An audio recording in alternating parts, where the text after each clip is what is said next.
Hello friends, so today I have re-cleaned the rat's cage and moved things around, and since my last tour video last month, things have changed to say the least.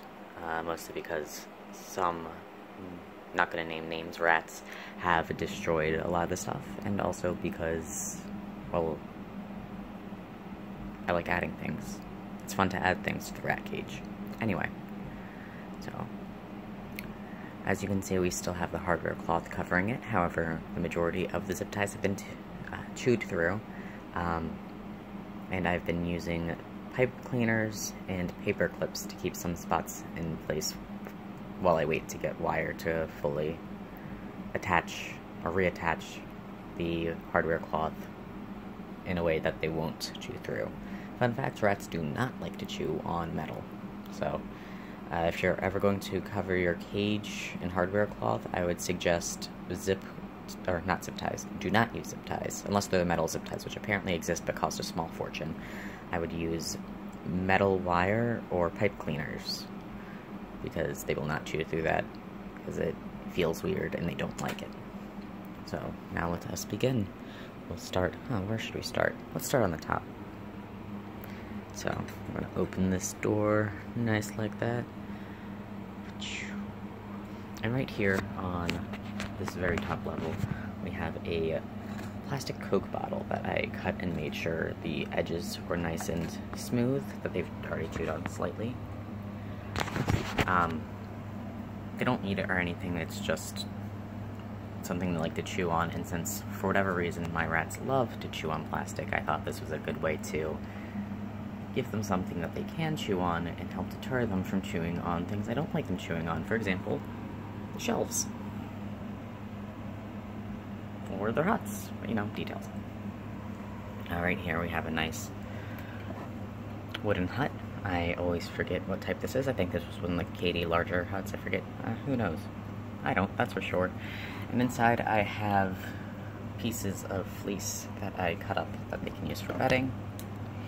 Also, you'll probably see little things like this scattered throughout the cage right now. The rats have not been in here yet, but since the cage has just been cleaned and moved around, I've scattered seeds, nuts, etc.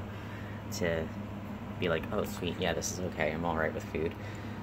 Then we have another Coke bottle that was also cut up and also chewed on back here. Right here we have one of their hammocks. I think this was a... What one was this? This was, I think, a Katie fleece hammock. No, wait, not... Was it Katie? I don't remember. It was a ferret hammock. That's all I remember. I've had this one for a while. All the original clips on it have broken, so they've all been replaced. They've chewed on this a lot, but it's still usable, and therefore will stay in here for a little while longer. I've also put seeds and nuts. This is a walnut, but you know. And then back here we have this bronze tin basket thing that I've had that I secured to the top using zip ties, and they have not destroyed it yet or gotten it down yet, which is surprising to me. Which also is I've been using to hold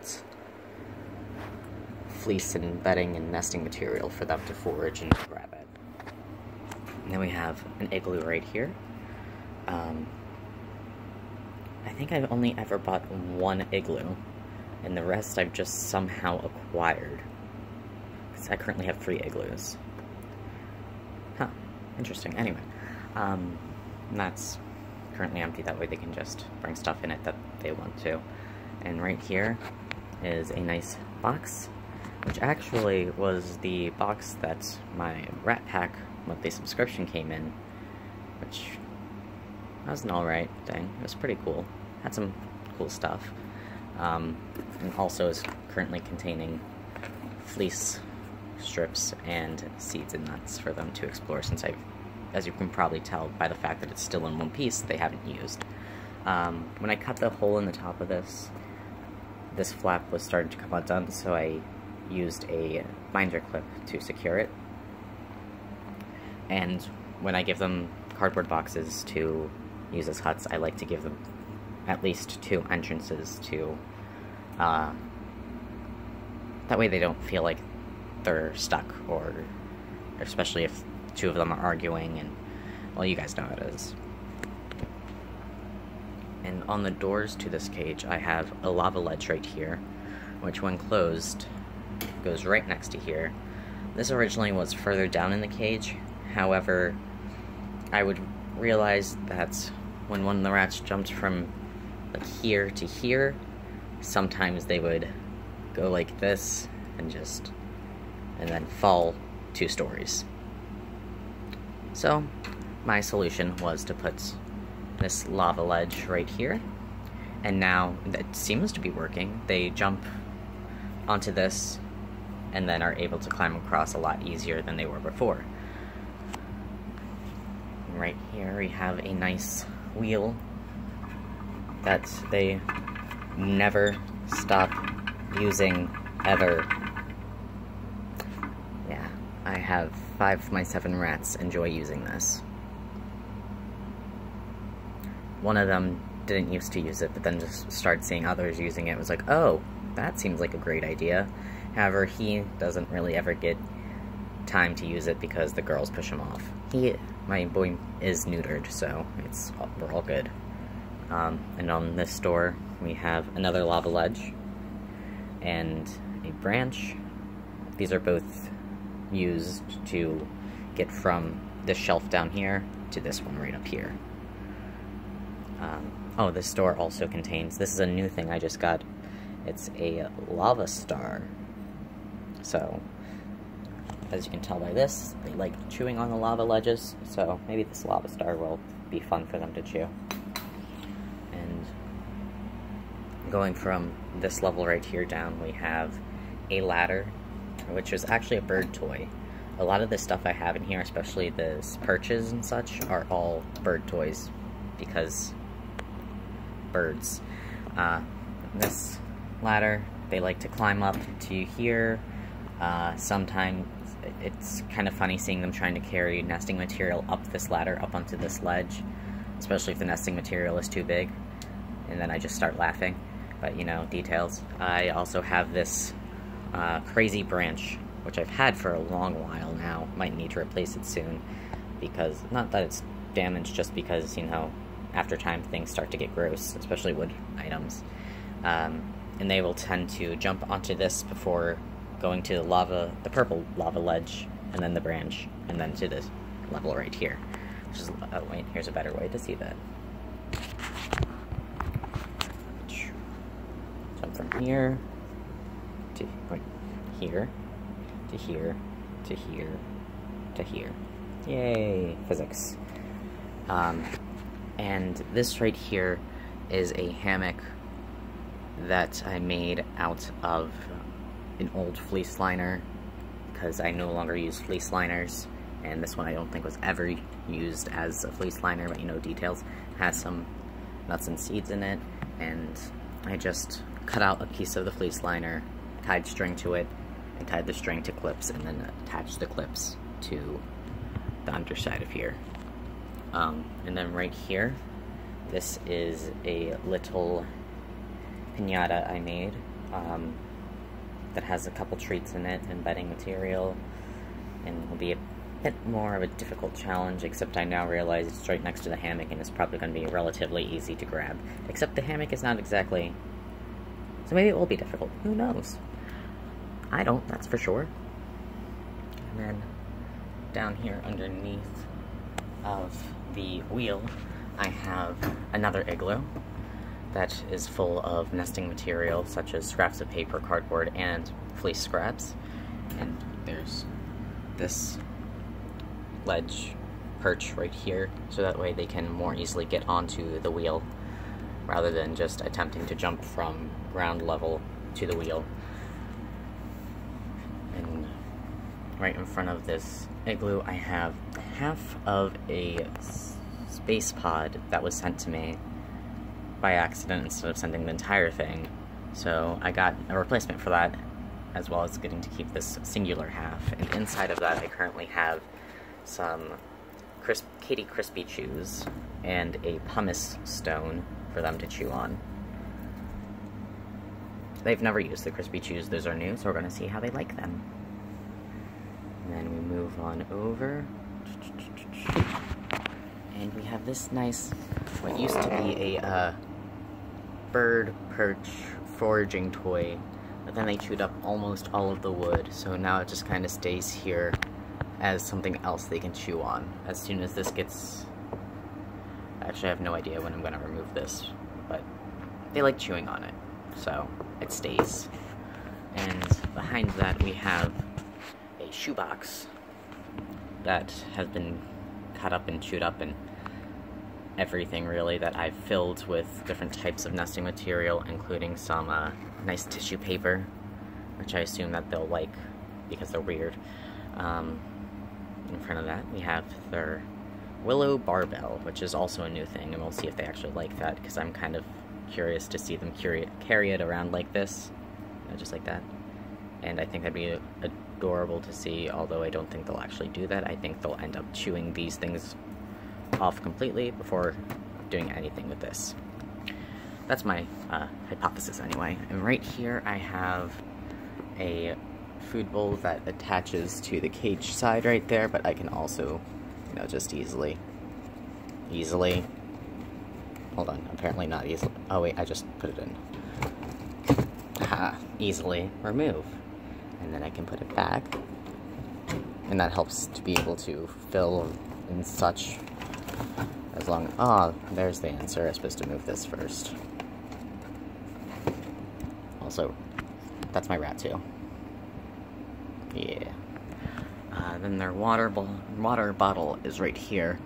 I have 7 rats, so this is basically empty at the end of each day. Then I came up with a solution. I transferred one of the old food bowls that attaches to the side and has this little lip right here into a water bowl. So now they're not fighting over water, and that is actually really nice.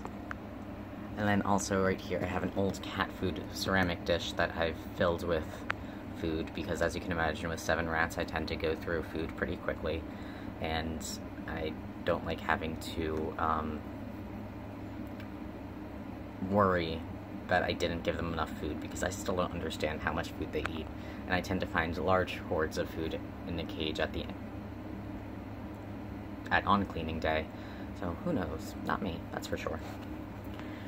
And on the door next to this water bowl, we have a nice chew that I made for them. These are pieces of that kind of like recycled paper egg carton, you know what I mean? Who knows? And I attached those all to twine, or cut up attached to twine, and then gave that a clip and attached it to the side of the cage. My rats have liked things like this before in the past, but I haven't given them one in a while, so we'll see. On this door right here, we have another perch to help them out. This lava star should on that door, so just ignore that right now. It just hangs and I have to move things around, and yay! And then right down here we have another piñata. But I did not put any treats on that one, so it's to give them things to destroy without realizing it. Anyway. Then down here we have a nice... This was apparently a treat holder that I completely forgot was supposed to be a treat holder, and have been using it for foraging material. But apparently it's supposed to be a treat holder, and I forgot. And I'm very smart. Details. And then we have my full space pod right here with both parts to it, purple and blue, whoa, and that has some masking material in it right now, and that used to be on the very, very top of my cage, attached with like a zip tie, or zip ties and whatnot, but they chewed through the zip ties, then this fell, and now we just kind of leave it down here for safety reasons. And behind that, we have I think this used to be a container for oats, which I've turned into a little hut, and I just leave that in here, and they seem to like it every now and again. And by like, I mean they like destroying the top of it. No details. They do what they do. Right here, I actually have another little piñata that I've filled with treats and whatnot, and have like partially buried. Makes them use their noses and think about stuff for once. my rats are not the sharpest rats in this shed. And then we have my other igloo. My rats love flipping them. So the ones that are higher up, or at least the other blue one that's on the near the very top, will end up flipped over a few times. The purple one maybe not, because it was underneath of the wheel and might not be able to flip it, but they're talented. This also has some nesting material in it, and there's another half-buried piñata over here as well. The type of bedding I like to use is aspen shavings, which, 1, because of price, 2, because I didn't realize how good they actually are, and 3, because yes, I've been meaning to get one of those Home Depot cement tubs, cement mixing tubs, instead of these awful scatter guards, because these awful scatter guards are awful, and so much bedding gets lodged in between like this, and it still ends up all over the place. And they're really not deep enough for them to do anything too crazy with, except push all this up against the bars and let it all fly out. But you know, my cat enjoys that, but I don't. Anyway, that's the end of this rat cage tour. I hope you all enjoyed it, and I hope to see you back here next time.